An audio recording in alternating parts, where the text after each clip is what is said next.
So in this segment, we're going to be talking about the impact of Brexit on the meat industry, and in a separate video in a couple days, maybe we're going to talk about the how a British firm has started using Danish pork instead of British pork for export reasons. But we're going to leave that one for a separate day. Just because this video is going to be really long as is, and it's going to be hella confusing because of the amount of acronyms and stuff we need to understand. And I guess why customs agents are so important, because they're going to be explaining to businesses the specific steps they're going to have to go through in order to export meat to the EU. So, what can we see here? This is a report by the British Meat Processors Association. They are the apparent leading body for the British meat industry, and they've put out this report. Their flowchart thing is a bit different from the Guardian. Their steps process. We're going to use the Guardian one because it's a bit easier to follow. But no doubt they're probably they might follow slightly different steps in places, but both are important nonetheless. So if we look at this, talk about the specifics of what's happened. Most companies now expect a 20% loss of export trade to the EU. Some expect over a 50% loss in terms of trade, export trade with the EU. Groupage, which is large truckloads of mixed items, which account for over 40% of our EU trade, has all but stopped. So this is where you could bang in, loads of products together in one lorry and have them shipped.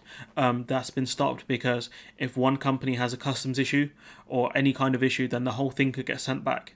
So what that means is you're risking it when you allow other companies to send their products with yours, because you don't know if they've done all the relevant paperwork and everything's been checked on their side. So that's an issue there. Red tape, so up to 3 days are added to export times, reducing shelf life of the value of meat. So this is fresh meat. It doesn't last a super long time on the shelf, and so the less time it spends on the shelf, the harder it'll be to sell, which lowers its value inherently. EU customers are cancelling orders because of longer delays and higher costs to import from the UK. So obviously that even on the importer faces a lot of costs, especially because the cost is typically paid by the end consumer. And if you think about that chain, it'll be a wholesaler or a restaurant or a supermarket that will pay the cost, and then that's passed on to the consumer. And so that's going to increase the cost of British meat products going to the EU, which therefore makes it more expensive to buy, which makes it inherently less competitive, just that reason alone. But also the fact that our products are going to have a lower shelf life than EU-made or EU-farmed products makes the British stuff far less competitive as a whole. So we go, we talk about multiple different aspects. British Meat Processors Association, like I said, there's going to be a lot to go through in this video, so my brain's a bit fuzzy. So here in the UK, they talk about one of the main issues, which is getting vet certification. So here in the UK, we have a privatized and expensive veterinary industry whose scarce services meat companies are now having to bid against each other. So what you have are a very low amount of vets who deal with this sort of stuff, right?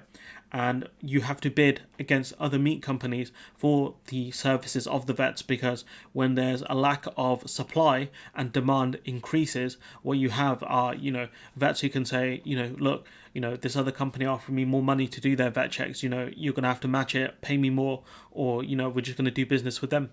That's what's going to happen here. And because it's privatized, the government aren't going to be of much help here. They could at least offer some sort of subsidy, but that's not going to happen. And so that's that's one major problem. They talk about other problems as well. So UK, they talk about many other problems here. Recommendations, talking about they can learn more from other countries when it comes to flexibility, etc.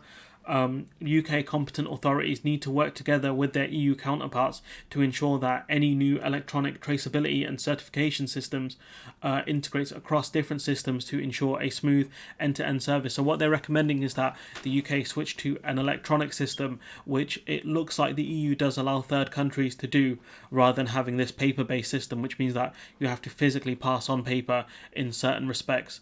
And having an electronic system is far quicker because you can send stuff almost instantly. They talk about the fact that this system we have now is, similar to what we had in the 1970s, which was a long time ago, a long time ago. So what they want is a digital system that's integrated into the EU databases and the UK databases. They talk about a veterinary agreement with the EU, so they talk about different models. So there's the New Zealand option and the Swiss option. The thing is, with the Swiss option, I don't know if they get certain special amenities and permissions because they pay into the EU budget, and therefore the EU gives them certain allowances when it comes to meat exports. So if we look at what the association's recommendation here is, that we should pursue a closer veterinary equivalency agreement with the EU, and one option would be similar to the agreement the EU has with New Zealand. While this would help, it will still not remove the checks for the need for checks and export health certifications. So what we can see here is that New Zealand, as mentioned in a previous video, has an agreement with the EU when it comes to equivalency, which reduces the need for as many physical checks, but there are still physical checks. But it would help, lessen the burden to an extent, and maybe save some of these British meat companies some money in that regard. So another option is an arrangement between Switzerland and the EU, which removes the need for checks and HCs. That is the European Health Certificate. What's it called? Through the establishment of a common veterinary area, is based on Switzerland's largely following the EU rules, but without legally being bound to do so. So for this agreement to continue, it's kind of like Switzerland do have to kind of rubber stamp the whatever the EU are doing. EU changes to animal laws, animal welfare, etc. And they do this through the Joint Veterinary Committee, which allows for some flexibility. So if we actually try and find that specific bit. So here it says influence of Switzerland on the EU. So decisions taken by the EU in the areas of animal health and food safety affect Swiss legislation through the veterinary agreement. Switzerland therefore seeks to represent its position to the EU when legislation is being drafted, and as scientific developments occur. It does this by participating in the groups and in the standing committees. Its scope for influence is, however, limited, since Switzerland does not have voting rights. Good bilateral contact is therefore vital for ensuring that Switzerland's concerns and interests are taken on board. So what you can gather from this is that Switzerland don't have a massive say over changes that the EU makes, but they can put some input in, but they have no voting rights. So this is not compulsory alignment, talking about the Swiss model, illustrated by the fact that Switzerland does not ban the import of hormone-treated beef. This is a divergence from EU rules, but crucially, not one that compromises animal health or biosecurity, which means Switzerland can pursue its own international trade policies. However, the Switzerland do pay into the EU budget. So I don't know if this is a special permission given to Switzerland because of that, and we also know that the British government does not want to do that. So industry feedback. So this report gives 4 different reports from different companies. They talk about one, having less than 40% of pre-Brexit normal trade, with 50% of EU exports permanently lost. 43% of pre-Brexit trade, with 20% permanently lost, and another 30 to 40% which used to go as groupage, now costing 50% more to sell. That could be in part not just due to that could be down to the fact that doing groupage is far more risky because you don't know if everyone else has done their customs checks. So that's an important one. Another one, 50% of pre-Brexit trade, still waiting to see how much will be permanently lost due to delays and higher prices. Another one, 4% of pre-Brexit trade lost. And so this is a flow diagram that this report puts out. I keep forgetting the name, I'm sorry. Industry feedback, 20% of exports permanently lost, and the other 30 to 40%, which used to go as groupage, is now costing them around 50% more in transport, vet and customs costs. So you can see here that British meat exporters' costs have gone up dramatically because of Brexit. So yeah, if you want to read their flow diagram, feel free to do that. You can pause the video or I'll link it below. This is page 4 of the report. So we keep going. So this is about the Traces NT thing that they were talking about with the way that it's documented. Let's see if I have it somewhere here. So this is the EU's platform for SPS checks. So they allow electronic certification for both EU and non-EU countries to do this. So it doesn't have to be just through paper. This is a decision I think the British government or somebody is doing in order to keep paper checks going. But the EU have moved to digital checks, which is good. It helps out a lot. And so now we jump to this is where it's going to get mega confusing if it's not confusing already. And so is it going to take me a while to get through this? So prior to Brexit, the way that exports were done before was 3 steps. So you have, in this example, Heather, a meat processor. She provides a consignment of meat to Mark with a CMR delivery note. So a CMR delivery note confirms that the haulage company has received the goods and has a contract from a supplier to carry them. So it's kind of like a guarantee that Heather has given the meats to the haulier to be taken to its destination. So Mark takes the meat via a truck and ferry to the EU, and it goes to Claude, who takes the delivery note of the meat and sells it to his customers. 3 steps, very easy. Now we're going to go through what it is now, which is hella confusing. A 26-stage process, which is very, very long. So Heather applies online for an export health certificate from DEFRA. It's going to get very confusing and a lot of acronyms, so we'll take our time to get through this. Claude, so on the EU side, Claude submits a common health entry document to Traces NT. That's the EU's platform for SPS checks, sanitary and photosanitary. I got that wrong last time, the way I pronounced it. I don't know if I got it right this time. Claude, so this is checks on both sides. So Heather has to apply for an export health certificate, the British side, and on the French side they have to submit a common health entry document. Okay, so Claude sends the where was it gone? The common health entry document details to Mark, the haulier. So you're seeing a lot of communication from different people here. When DEFRA gets So when it gets Heather's application, DEFRA emails an approved certifying officer, usually a vet. So now DEFRA have potentially sent out a vet to Heather's facility to make sure the meats are all good. Okay, that can take time. For the vet to get out there, because some of these processing plants may be in the countryside and they would have to go to the nearest vet, and obviously Heather would have to pay for this vet check as well, which is a problem, like we've mentioned before, because they are quite expensive. Also, we don't know how long it takes for DEFRA to actually reply to these emails, because no doubt they would be getting a lot of them. So the certifying officer visits Heather's facilities to certify the meat and gives Heather a paper certificate. Heather scans this certificate and sends it to Claude. Heather then gives a physical copy of the certifying officer's certificate to Mark. So then Heather's copy is gone by the looks of things, or she has to print out a copy of the certificate and keep one for herself for whatever reason. Claude then uploads the health certificate to Traces NT, which is the EU's platform for SPS checks. Mark sends a document to Chief, that's the customs handling of import and export freight, a UK's customs database. Chief sends Mark an EAD, an export accompanying document.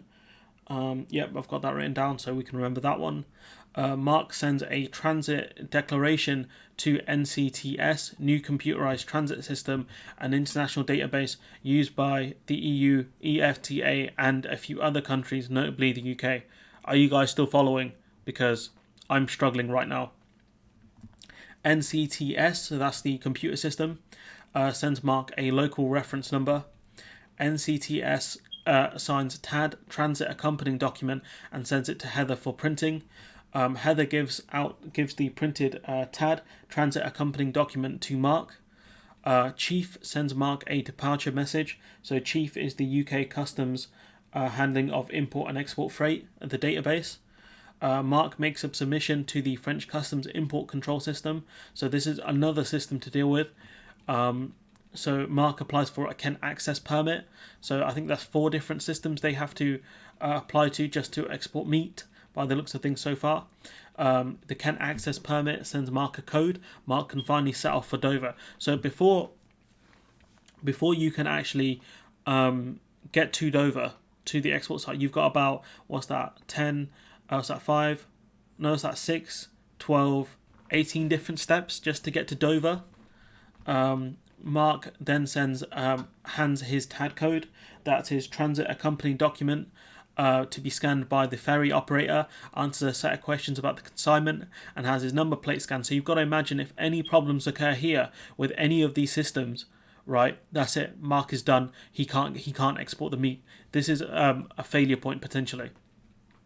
The ferry operator sends all the information they have about Mark's consignment to the French border authorities. I think this stuff has to be translated into French at some point, because I doubt the French border authorities know a ton of English, which, it's not a dig on them. They shouldn't have to learn it. Delta T, an EU customs transit database, checks for the existence of the export health certificate in traces NT. That's the EU's platform for SPS checks.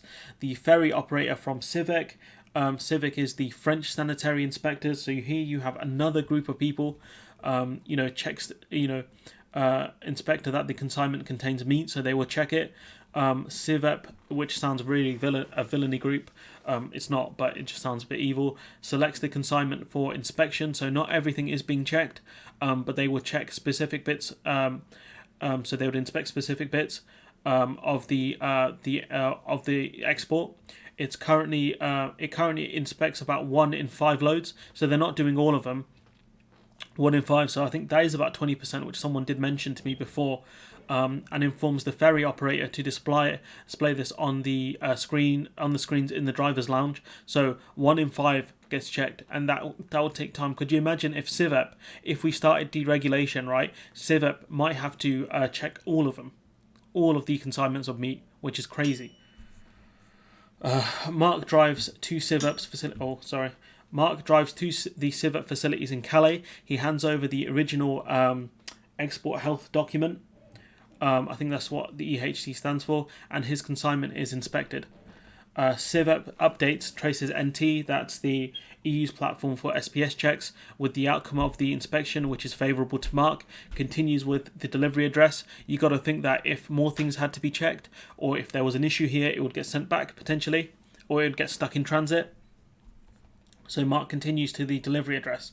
When the goods arrive, Claude checks NCTS, which is the new computerized transit system, sees that all is in order, and completes the import process with NCTS. Having paid the VAT on the goods, he is free to sell them to his customers. So he's got to pay VAT on entry of the product to the EU, which can be expensive.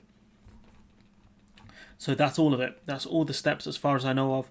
The report from this report, which is from as I scroll back up, the British Meat Processors Association, is slightly different. I'm unsure why, but you got to ask your question: is it worth it for EU importers to do all of this, or is it more worth it for British farmers to set up, a subsidiary within the EU in order to avoid most of this stuff? Or is it easier for Claude, the wholesaler, or Claude, potentially a restaurant owner, or Claude who does other stuff, to just buy from an EU farm?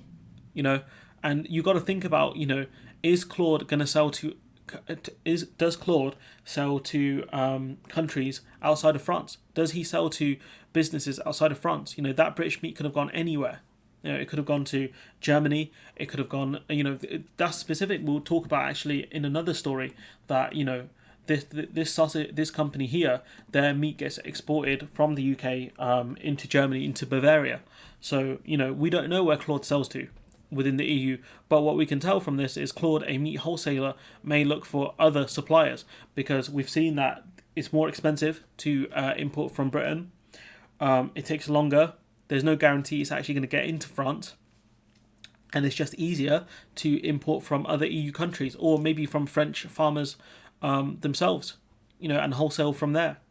What can we gather from this video? There is a ton of steps to go through just to export meat, and there are various failure points within that, and various expenses in order for British meat manufacturers to export. What we might see is more, more meat staying within the country, but I reckon what we're going to see is production scale down because exports have gone down, which therefore costs more. If there is more meat products flooding the market, it will lower the price for meat within the UK, which is going to impact farmers. That's one of the main reasons they export, because then if the meat doesn't stay within the domestic market, it doesn't lower the price of UK meat.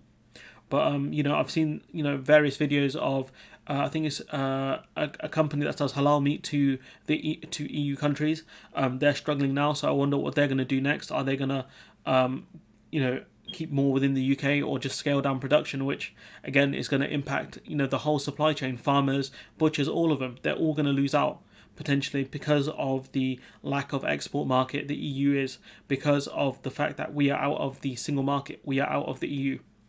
This is the new normal now. The British government cannot change this. I've spoke about this in a previous video, that the British government cannot get rid of these paper checks. They can look at alignment rules that will make it easier to export into the EU, but until we stop being a third country to the EU, this will not change. And what can we gather from this? People were lied to. Imagine paying tariffs on top of this. But people were lied to. We were told there would be no non-tariff barriers.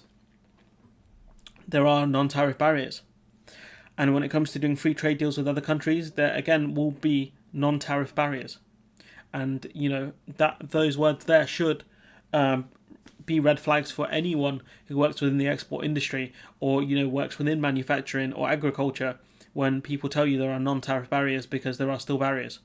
It's a lie when they talk about non-tariff barriers when it comes to free trade agreements. Unless you're in some sort of unless you have some sort of agreement where you don't need physical checks and vet checks because you both have similar rules, that stuff won't change. And I didn't think it'd be this bad. No one told us during 2016 it would be this bad. No one told us it could be like this if you're a third country. And I wish the media did better. I wish they did. But we were told to believe, and now you can believe in 26 different steps in order to export meat to the EU. Before, when you had about like 3, by the looks of things, 3 easy steps as well. I think the wholesaler would put in the order for the meat. The processor would agree to the sale. The wholesaler, the meat processor, gives the CMR note to the haulier. The haulier goes down, drives it down to Dover, goes to Calais, goes to the destination, drops off the products, goes maybe picks something else up. A French export to the UK called cabotage or something like that. That's what the process is called. Picks something up, say from Paris, maybe some French cheese.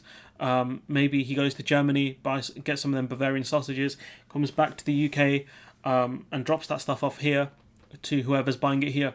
But you can't do cabotage anymore. You can only go to, I think it's just one location to pick up stuff. So that makes it more expensive for haulage. But I've rambled on for a long time. I hope this video has made sense. It was a painful one to do because there was a lot to talk about. And in a separate video, we're going to be talking about the specifics of the impact that these checks have done. So hopefully you've managed to get through to the end with me. It's about 23 minutes. Hopefully that this video has made sense and people have learnt something from this. I'm hoping that more people in England watch my videos and understand that this is the new normal now. This is the reality of the situation. This has been a harsh lesson for us, and I don't know when we're going to learn our lesson from this. But anyways, I'm going to leave it there. Let me know what you think in the comments below. Like, comment, share. Share with other people who don't understand how bad the situation is right now. And hopefully I will see you in the next one.